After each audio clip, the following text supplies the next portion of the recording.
We turn to Weijia Jiang at the White House, and I'm glad we are able to do so, Weijia, because late this afternoon, the New York Times broke a story that says President Trump is requesting, or will soon request of the Justice Department, some $230 million in, the word is, quote, compensation for the cases brought against him. And of course, Weijia, that would be reviewed, that request, by many senior Justice Department officials who, oh, by the way, used to be his personal attorneys.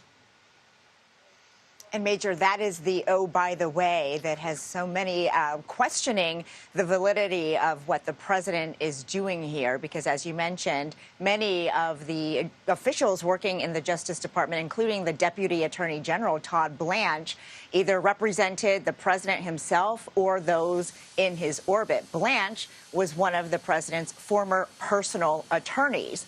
And as you well know, Major, President Trump has long aired grievances about investigations into his conduct, and now he is apparently formalizing them in this form of an administrative claims process that is typically a precursor to lawsuits. And you're right, he is asking for $230 million linked to the investigation into Russia interference in the 2016 presidential election, as well as searches of his Mar-a-Lago resort down in Florida for documents that may have been taken out of here when he left office, when they shouldn't have been.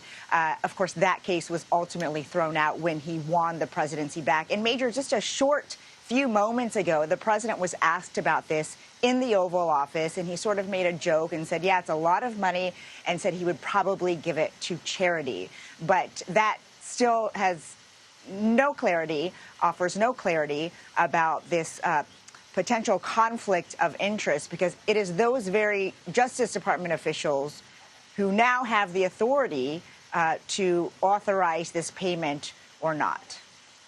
That is a story we will keep a very, very sharp eye on, Weijia. Also, I want to bring to your attention, and our audiences as well, Vice President J.D. Vance in Israel. And he said this today about what's going on in terms of the stability of the ceasefire negotiated by President Trump. Let's listen. Things are going, frankly, better than I expected. Every time that there's an act of violence, there's this inclination to say, oh, this is the end of the ceasefire. This is the end of the peace plan. It's not the end. It is, in fact, exactly how this is going to have to happen when you have people who hate each other, who have been fighting against each other for a very long time. We are doing very well. We are in a very good place. But, of course, the vice president went there in an effort, it seems, Weijia, to stabilize things and get a better read that he can convey back to the president about what is or isn't working.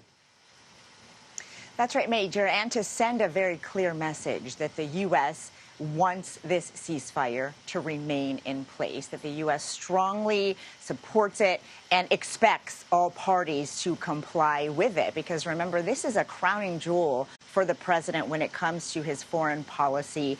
It was a priority, and the last thing he wants is for it to fall apart. And that is exactly why the vice president is there, along with the chief negotiators that we saw in the frame with him, Steve Witkoff and Jared Kushner, who brokered this deal directly with Hamas, again, because they do not want this thing to fall apart. But when asked for specifics, Major, for dates about when the remaining hostages would be returned, for when Hamas might disarm, Vance was unable to provide those details, although he did say if Hamas doesn't comply with the deal, very bad things are going to happen, Major. Weijia Jiang at the White House. Always a pleasure. Thank you so very, very much.